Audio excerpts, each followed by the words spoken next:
नमस्कार, साफ संदेश से मैं नील कौशिक। न्यूज़ अपडेट 7 बजे कार्यक्रम बादरा आसपास में आप सभी दोस्तों का स्वागत है। दोस्तों, कार्यक्रम की शुरुआत करते हैं हमेशा की तरह मुख्य खबर से और आज भी हम बात करेंगे दोस्तों बादरा आसपास खबरों की, देश प्रदेश की प्रमुख खबरों की, अपडेट की भी बात करेंगे। दोस्तों, सबसे पहले अगर समाचार आपको बताएं तो राजस्थान के दो सबसे बड़े मेले जो कि बादरा के आसपास लगते हैं, गोगा मेडी मेला और ददरेवा धाम का मेला। दोस्तों, इसकी तैयारियां जोर शोर से जारी है और जिला कलेक्टर महोदय द्वारा लगातार बैठकों का दौर जारी है और सारी मेले की व्यवस्थाओं को लेकर तैयारियां पूर्ण कर ली गई है। और दोस्तों, 11 अगस्त को रक्षाबंधन के पावन पर्व पर इस मेलों की शुरुआत हो जाएगी, जो कि ददरेवा धाम गोगोजी महाराज का जन्मस्थली है, जन्म स्थान है, और गोगा मेडी जहाँ गोगा जी महाराज वीरगति को प्राप्त हुए। तो दोस्तों, दोनों ही मेले बहुत अहम हैं और लाखों की संख्या में भक्तजन, श्रद्धालु जन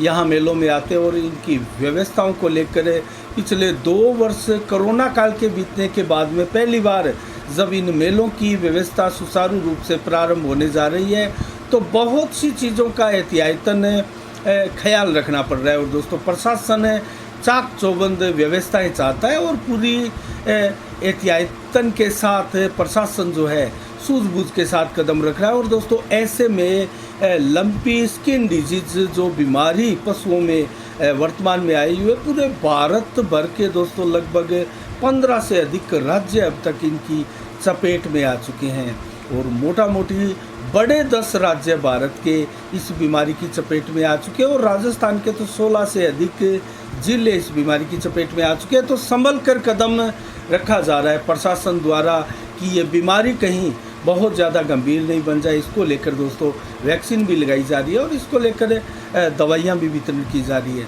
तो जिला कलेक्टर महोदय ने दोस्तों बादरा में भी कल एक बैठक की थी। जो आने वाले समय में दीपावली का त्यौहार है और ईद के त्यौहार आते हैं, ये बड़े त्योहारों पर व्यवस्था बनी रहे, भाईचारा कायम रहे और जो चिड़िया गांधी की घटना बादरा क्षेत्र में हुई थी उसकी पूर्णवर्ती ना हो, उसको लेकर माहौल में, वातावरण में तल्खी ना हो, किसी भी वर्ग में इस मामले को लेकर तल्खी ना हो और कहीं से भी अप्रिय वारदात की खबर दोस्तों घटना ना होने पाई। इसको लेकर दोस्तों अभी तक पुलिस बल बादरा क्षेत्र में बना हुआ है। बेशक चिड़िया गांधी और गांधी बड़ी में कर्फ्यू हटा लिया गया है, लेकिन बड़ी संख्या में पुलिस बल अभी भी तैनात है और जो सिरसा का मार्ग है दोस्तों, सड़क मार्ग, वो अभी भी नहीं खोला जा रहा है। इसको लेकर आप अंदाज़ा लगा सकते हैं कि प्रशासन गंभीर है, अभी भी फूंक फूंक कर कदम रखने की स्थिति में प्रशासन दिखाई दे रहा है और बार बार इस प्रकार की बैठकें लेना, एक प्रकार से पब्लिक का ओपिनियन लेते रहना और पुलिस का लगातार बड़ी संख्या में क्षेत्र में तैनात रहना इस बात का द्योतक है कि कम से कम प्रशासन ढीला मस्ती नहीं बरतना चाहता। और जिस प्रकार की गलतियां प्रशासन द्वारा कर्फ्यू से पहले जो की गई थी, ज़बरदस्ती बलपूर्वक धरना प्रदर्शन को कुचलने का काम प्रशासन ने किया था, वो गलतियां कम से कम अब प्रशासन नहीं दोहराना चाहता। और दोस्तों, धरना प्रदर्शन के दौरान जो प्रदर्शनकारियों पर मुकदमे दर्ज किए गए थे, 123 के लगभग नामजद आरोपियों के नाम थे, उनमें 50-60 लोग जो गिरफ्तार किए गए थे, उन लगभग सभी लोगों की जमानतें हो चुकी है और स्थिति लगभग नॉर्मल, सामान्य सी बादरा क्षेत्र में दिखाई दे रही है। तो कुल मिला के बादरा क्षेत्र का वातावरण फिलहाल ठीक नज़र आ रहा है, लेकिन पुलिस बल अभी भी भारी तैनात है और लोगों का कहना है कि शांति व्यवस्था बनी रहे, इसको लेकर हम सभी को मिलकर सार्थक कदम उठाने होंगे। तो दोस्तों, प्रशासन अकेला नहीं बल्कि हम सब को ऐसे सार्थक कदम उठाने होंगे। और दोस्तों, बादरा कस्बे की बात करें तो सीवरेज योजना का काम त्वरित गति से चल रहा है और दोस्तों, जिस तेज़ी के साथ सीवरेज का काम अब चलने लगा है, ऐसा लगने लगा था कि संभवतः 2022 के दिसंबर तक ये सीवरेज का काम, घरों में कनेक्शन जो देने का काम है, वो कंप्लीट हो जाएगा। लेकिन दोस्तों, तेज़ गति के बावजूद भी सीवरेज का काम 2022 में कम से कम कंप्लीट नहीं हो पाएगा और 2023 तक चलेगा। बादरा कस्बे के मध्य वार्डों में भी अब सीवरेज के कनेक्शन देखे जा रहे हैं और दोस्तों, सीवरेज, बहुत से वार्डों की सीवरेज जो है वो प्रारंभ भी कर दी गई है और इसके नतीजे भी सामने आने लगे हैं दोस्तों। जहाँ तक सवाल है सीवरेज की कामयाबी के, सीवरेज कामयाब होगा या नहीं दोस्तों, इस प्रकार के सवाल लोगों के जहन में अब से नहीं काफ़ी पहले से थे जब सीवरेज की योजना प्रारंभ हुई थी। लेकिन क्या सीवरेज कामयाब होगी दोस्तों? निश्चित रूप से सीवरेज कामयाब ज़रूर होगी, लेकिन इसमें अभी भी बहुत बड़ी बड़ी मेजर गलतियां की जा रही है सीवरेज कंपनी द्वारा, नगर पालिका प्रशासन द्वारा, और इसको लेकर, इसकी मॉनिटरिंग को लेकर बैठक नहीं करना। और दोस्तों इसकी जो दुष्प्रभाव इसके अब नज़र आ रहे हैं, जो ओवरफ्लो कस्बे के वार्डों में देखा जा रहा है, और वार्डों में दोस्तों गंदगी की भरमार, इन ओवरफ्लो से जो सीवरेज के चैम्बर है वो ढक्कन अपने आप खुलते हुए जो गंदगी सड़कों पर आ रही है, मोहल्लों में सड़ांध बिखेर रही है दोस्तों, ये इसके कम से कम दुष्प्रभाव है जिनके ऊपर विस्तार से वार्ता नहीं की गई, मॉनिटरिंग इसकी नहीं की गई, और योजना दोस्तों इसको लेकर जो है प्रभावी नहीं बनाई गई है। बताया जा रहा है कि दोस्तों हर तरह के कनेक्शन, घर के, पानी के, किचन के, टॉयलेट के, नाली के, हर तरह के कनेक्शन सीवरेज में किए जा रहे हैं। और जो हमारे घरों के ऊपर बरसात का पानी आता है नलों के द्वारा, छतों पर से नीचे गलियों में जो आता था, उनके कनेक्शन भी कहीं ना कहीं सीवरेज में किए जा रहे हैं दोस्तों, धड़ाधड़। और सबसे बड़ा रीज़न दोस्तों यही बताया जा रहा है, टेक्निकल पॉइंट यही बताया जा रहा है कि जो ओवरफ्लो होकर गलियों में सीवरेज की गंदगी चैम्बरों से बाहर आ रही है, उसमें सबसे बड़ा कारण है छतों के जो कनेक्शन किए जा रहे हैं। और जो बरसात के सीज़न में एक साथ सभी घरों की छतों का पानी जब सीवरेज के उस सीमित पाइप से गुजरेगा तो कैसे ओवरफ्लो नहीं होगा, कैसे अपने आप सीवरेज के चैम्बरों के ढक्कन नहीं खुल जाएंगे। पानी का प्रेशर तो दोस्तों पहाड़ को, पत्थर को भी चीर कर आगे निकल जाता है, उसको हटाते हुए, उसको धकेलते हुए आगे निकल जाता है। तो कैसे फिर एक छोटे और सीमित पाइप लाइन से, जो सीवरेज की पाइप लाइन है आप सब ने देखी होगी,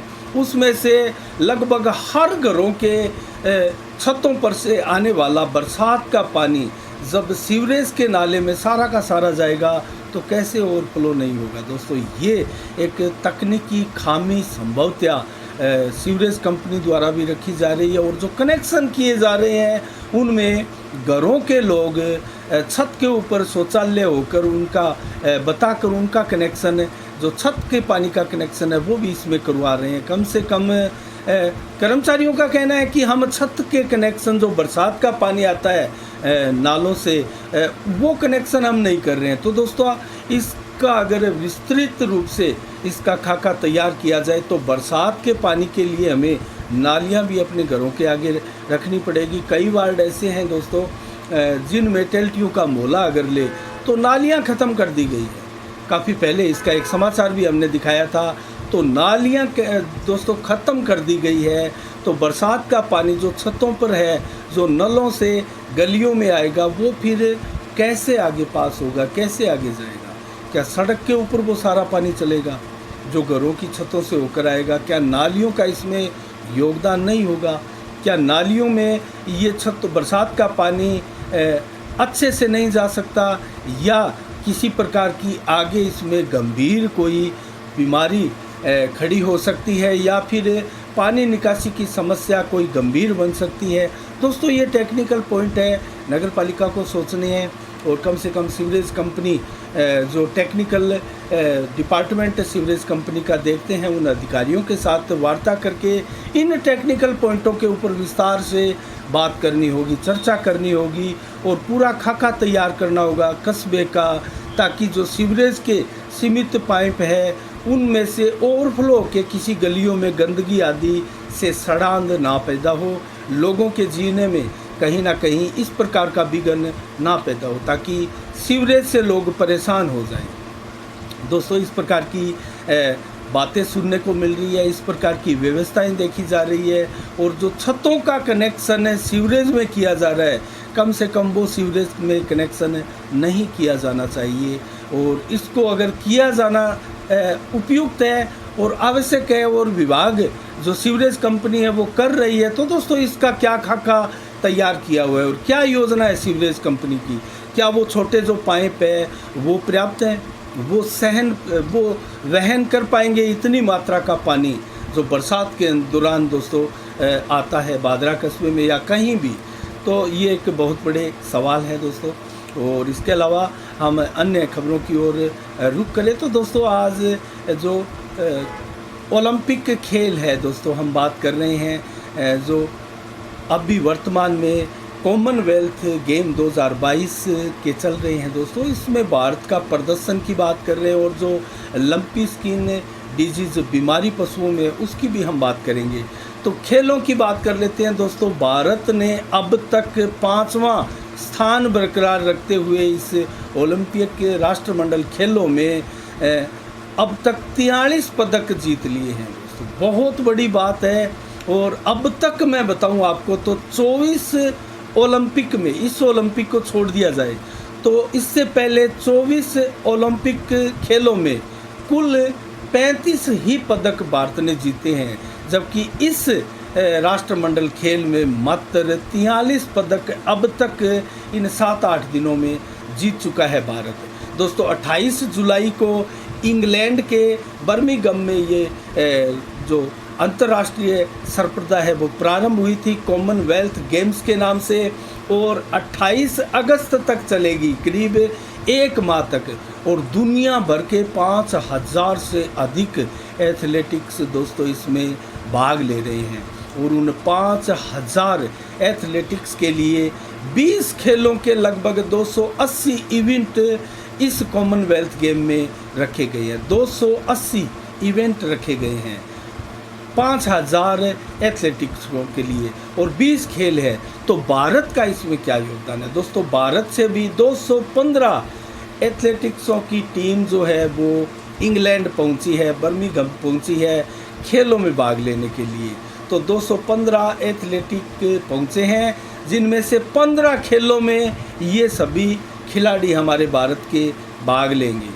और आज दोस्तों 7 अगस्त हुई है, 7 अगस्त तक अभी 1 महीना पड़ा है, 28 अगस्त तक ये खेल चलेंगे। और अभी तक 7 अगस्त तक भारत ने पूरी प्रतियोगिता में 5वां स्थान अब तक बरकरार रखा है। 43 पदक जीते हैं, जिनमें 15 गोल्ड मेडल है और 11 रजत है, 17 कांस्य पदक है। बहुत बड़ी उपलब्धि है, आज तक का रिकॉर्ड तोड़ते हुए, तमाम रिकॉर्डों को ध्वस्त करते हुए दोस्तों भारत ने ये उपलब्धि हासिल की है। अब तक ऑस्ट्रेलिया नंबर 1 पर बना हुआ है, 59 स्वर्ण पदक जीते हैं, 46 रजत, 50 कांस्य पदक जीतकर 155 पदक अब तक ऑस्ट्रेलिया ने आज लेटेस्ट खबर हम आपको बताएं तो जीत चुकी है। इसके अलावा 2 नंबर पर इंग्लैंड है 148 पदक, 3 नंबर पर कनाडा है 84 पदक, जबकि 4 नंबर पर न्यूजीलैंड है 44 पदक और 5 पर भारत है 43 पदक। तो क्या भारत अब 4थे नंबर पर आ सकता है, न्यूजीलैंड को पीछे धकेल सकता है? स्वर्ण के हिसाब से ये नंबरिंग आती है दोस्तों। तो 17 स्वर्ण अब तक गोल्ड मेडल जीते हैं, न्यूजीलैंड ने 15 जीते हैं, भारत ने तो 2 या 3 स्वर्ण पदक अगर जल्दी से भारत झटक लेता है तो भारत नंबर 4 पर भी पहुंच सकता है। तो हम बात कर रहे थे दोस्तों, अब तक ओलंपिक्स की 24 ओलंपिक खेले हैं और मात्र 35 पदक भारत ने जीते हैं, जिनमें से सबसे ज़्यादा हॉकी का योगदान है दोस्तों। हॉकी के खेल में अब तक 6 से अधिक स्वर्ण भारत जीत चुका है और हॉकी में दबदबा रहा है दोस्तों सदैव भारत का। और प्राय हॉकी का ही पदक लेकर भारत बहुत बार खिलाड़ी भारत लौटते हैं, अनेक खेलों में भाग लेते हैं दोस्तों, लेकिन पदक जीतने का सौभाग्य सभी खिलाड़ियों को नहीं मिलता। अगर हम बात करें भारत ने प्रथम कब ओलंपिक खेला था तो 1900 में प्रथम बार ओलंपिक खेला था दोस्तों भारत ने। 1900 में आज़ादी से पहले शुरुआत की थी, 2 रजत भी उस समय जीते थे। तो उसके बाद में अगर ओलंपिक की शुरुआत में हम जिक्र करें तो दोस्तों 1928 को हॉकी में पहला स्वर्ण पदक जीता था भारत ने। ओलंपिक किसी भी ओलंपिक में पहला स्वर्ण पदक 1928 में जीता था, ये भी आज़ादी से पहले था। और उसके बाद में 1936 में भी दोस्तों हॉकी में स्वर्ण पदक जीता था। बर्लिन में प्रतियोगिता हुई थी ओलंपिक की। 1948 में 2 मेडल जीते थे। 1952 में हॉकी में फिर स्वर्ण पदक जीता था और लगातार 6 स्वर्ण पदक जीतने का भारत की तरफ से हॉकी का एक रिकॉर्ड भी कायम है। 1956 में हॉकी में फिर मेलबोर्न में प्रतियोगिता हुई तो उसमें स्वर्ण जीता था। 1960 में रजत पदक से संतोष करना पड़ा था। पाकिस्तान के साथ भिड़ंत हुई थी, उस समय रोम में ये प्रतियोगिता हुई थी हॉकी की। इसके बाद में 1964 में पुरुष में स्वर्ण पदक जीता था। टोक्यो में ये प्रतियोगिता हुई थी। 1968 में भी हॉकी में कांस्य पदक जीता था। मेक्सिको में ये प्रतियोगिता हुई थी। 1992 में हॉकी में फिर कांस्य जीता था। म्यूनिख में ये प्रतियोगिता आयोजित की गई थी। इसके अलावा दोस्तों 1980 में हॉकी में स्वर्ण पदक जीता था। मॉस्को में प्रतियोगिता हुई थी और 1996 में लिएंडर पेस ने कांस्य पदक जीता था टेनिस में। इसके बाद में शुरुआत हुई अन्य खेलों में भी पदक आने की। तो दोस्तों 2000 में सिडनी में ब्रांज मेडल जीता था वेट लिफ्टिंग में पहली बार भारत ने 2000 में। इसके बाद में 2004 में एथेंस में प्रतियोगिता हुई। शूटिंग में सिल्वर मेडल जीता था राज्यवर्धन सिंह राठौड़ ने। और अब खेलों की बागडोर संभाल रहे हैं खेल मंत्री अनुराग ठाकुर की दोस्तों नेतृत्व में। और शानदार व्यवस्था में भारत ने शानदार रिकॉर्ड कायम किया है और अब तक 43 पदक भारत ने अपनी झोली में डाले हैं। इसके अलावा हम बात करें दोस्तों अब तक जो ओलंपिक में कुल 12 खेल हुए जिनमें 11 पदक, 8 स्वर्ण और 3 अन्य पदक भारत ने जीते थे 60 वर्षों में। 1920 से लेकर 1980 तक की बात करें तो इन 60 वर्षों में मात्र दोस्तों 12 खेल हुए और 11 पदक ही जीते, जिनमें 8 स्वर्ण पदक थे, जिनमें 6 हॉकी के स्वर्ण पदक थे। बहुत मायने रखता है। 8 माफ़ कीजिएगा हॉकी के स्वर्ण पदक थे सभी।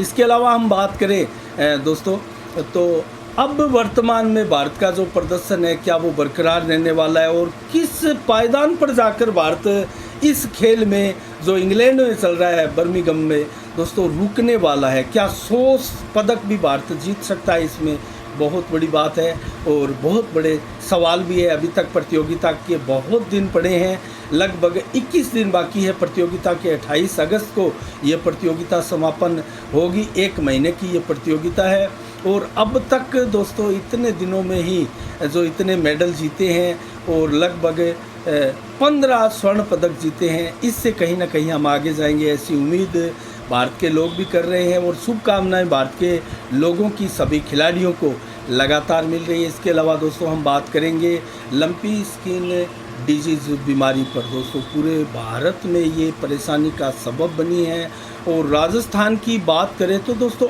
8000 पशु अब तक इससे मौत का ग्रास बन चुके हैं और लगभग 1,58,000 पशु इससे संक्रमित हो चुके हैं और 53,000 पशुओं को अब तक रिकवर कर लिया गया है, बचा लिया गया है। दोस्तों इसके लिए ऐसी बात नहीं है, दवाइयाँ भी है, इसकी वैक्सीन भी है और एक और वैक्सीन इसकी बन चुकी है। तो जल्द से जल्द इन वैक्सीनों का भी प्रभाव देखने को मिलेगा और पशुओं में ये बीमारी दोस्तों युद्ध स्तर पर लड़ रहे हिंदू संगठनों के लोग और गौशालाओं के लोग, गो प्रेमी लोग, गो भक्त लोग, ये इनको कामयाबी ज़रूर मिलेगी। इनकी दवाएं दोस्तों क्या है आखिर बात करें इस बीमारी की तो इसमें बुखार, शरीर पर चकत्ते होना गायों में और ये संक्रमण रोग है दोस्तों तेज़ी के साथ एक गाय से दूसरी गाय में ये फैलता है। दूध भी गाय का कम होने लगता है, लार भी निकलना शुरू हो जाती है, आँख और नाक पशु के बहने लगते हैं। तो ये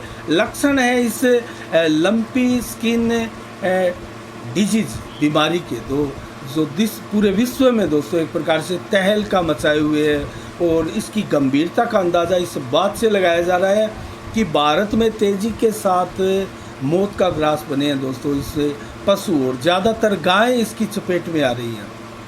तो बहुत बड़े सवाल है कि क्या गाय का इस वक्त दूध पीना कहीं ना कहीं इस बीमारी की चपेट में इंसानों को नहीं धकेल देगा। दोस्तों ये बहुत बड़े सवाल है, लेकिन अभी तक इस प्रकार के कोई मामले नहीं पाए गए हैं। लेकिन हम साफ संदेश भारत के माध्यम से सभी लोगों को आगाह करते हैं कि अगर किसी भी घर में इस प्रकार से जो हमने अभी बीमारियों के लक्षण बताए गाय हैं और उनका दूध आप बेचते हैं, तो उनका दूध का सेवन आप एक बार एहतियात बरतते हुए उसका सेवन जो है वो बंद करें।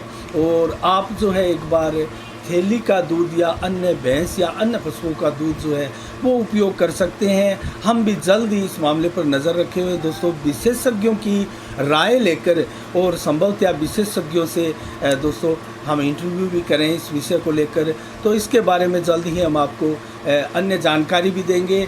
तो ऐसा आप एहतियातन कदम उठाएं और दोस्तों किसी लंपी स्किन डिजीज बीमारी से ग्रसित गाय का दूध किसी को पीने के लिए ना दे, ये ध्यान रखिए। और दोस्तों इसके लिए दवाइयाँ भी बनी हैं, एंटीबायोटिक्स दवाइयाँ हैं जिससे ये बीमारी ठीक भी होती है, एंटी एम्प्लेमेटरी दवाई भी है जिससे भी ये बीमारी काफ़ी हद तक निजात मिलती है। और इसी के साथ एंटी हिस्टामिनिक जो एक दवाई भी है दोस्तों, ऐसी दवाइयों से इस बीमारी पर निजात पाते हुए पशु चिकित्सकों को देखा गया है। तो इन बीमारियों की दवाइयाँ ये है, तो इस बीमारी पर जल्द से जल्द काबू हो और सभी गौ भक्त लगे हैं दोस्तों, जहाँ भी गौशाला है पशुओं के ऊपर जो सैनिटाइज करते हैं दोस्तों, जो बीमारी इनको ज़्यादा ना लगे, इसको लेकर एहतियातन कदम सभी गौशालाओं में उठाए जा रहे हैं। और विभाग द्वारा भी दिशा निर्देश गाइडलाइन जारी की जा चुकी है कि ऐसी बीमारी वाले पशुओं को आप क्वारंटीन रखें, अलग से उनकी व्यवस्था गौशालाओं में आप करें, अन्य पशुओं के साथ इन बीमारी वाले पशुओं को आप ना रखें। तो दोस्तों आज के लिए इस बीमारी को लेकर इतना ही। अब आप 7 अगस्त को आज क्या विशेष दिवस है इसके बारे में आपको बताएं तो 1941 को दोस्तों बंगाली साहित्यकार रविंद्रनाथ टैगोर का आज के दिन निधन हुआ था। उनकी पुण्यतिथि पूरे देश भर में धूमधाम से मनाई जा रही है। 1925 को प्रसिद्ध वैज्ञानिक जो कि कृषि क्षेत्र में अनेक अनुसंधान कर चुकी है, MS स्वामीनाथन का भी आज के दिन जन्म हुआ था। उनकी जयंती धूमधाम से इस देश में मनाई जा रही है। तो 2009 में प्रसिद्ध गीतकार गुलशन बावरा का आज के दिन निधन हुआ था।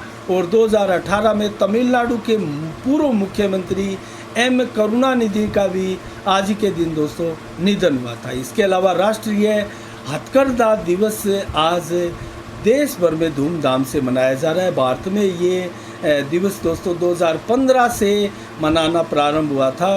और इसके अलावा 1905 में पूरे विश्व में हथकरघा दिवस के रूप में मनाने की शुरुआत हो चुकी थी और एक आंदोलन चला था 1905 में। उसके बाद में दोस्तों ये पूरे विश्व में इसकी ख्याति फैली थी।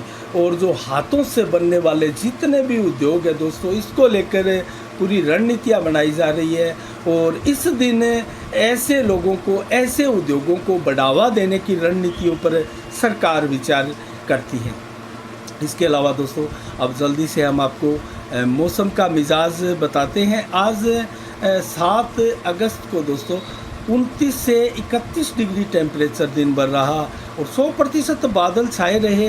हल्की धूप भी आज निकली थी, लेकिन हल्की बरसात भी आसपास क्षेत्रों में हुई। और इसके अलावा देर शाम को भी दोस्तों लगभग 1.5 से 2 mm बरसात होने की संभावनाएं व्यक्त की जा रही है। और 7 से 29 किलोमीटर की रफ्तार से हवाएं भी दोस्तों चलेगी। इसके अलावा 8 अगस्त को कल कैसा रहने वाला है मौसम, 28 से 31 डिग्री टेम्परेचर दिन में रहेगा, 32 से 35 डिग्री टेम्परेचर दोपहर को मैक्सिमम रहेगा, 32 से 34 डिग्री टेम्परेचर देर शाम को रहने की उम्मीद है। इसके अलावा सुबह 3.2 mm बरसात भी हो सकती है और रात्रि को भी लगभग 1 से 2 mm बरसात हो सकती है। और 90 से 100% बादल छाए रहेंगे, तेज़ हवाएं दिन भर चलेगी। तो हल्का तूफान नुमा एहसास आपको मौसम जो वातावरण है वो कराएगा। और नज़दीकी ज़िलों में तेज़ बरसात की चेतावनी भी मौसम विभाग द्वारा आज दी हुई है। तो राजस्थान में कहीं हल्की कहीं भारी बरसात की चेतावनी मौसम विभाग की दी हुई है। तो आज के लिए दोस्तों इतना ही। कल ठीक शाम 7 बजे फिर आपसे रूबरू होंगे नई खबरों के साथ, नई समीक्षा के साथ। तब तक के लिए आप अपना बहुत बहुत ख्याल रखिएगा। मुझे दीजिएगा इजाज़त। साफ संदेश से मैं अनिल कौशिक। नमस्कार। जय भारत, जय जय राजस्थान।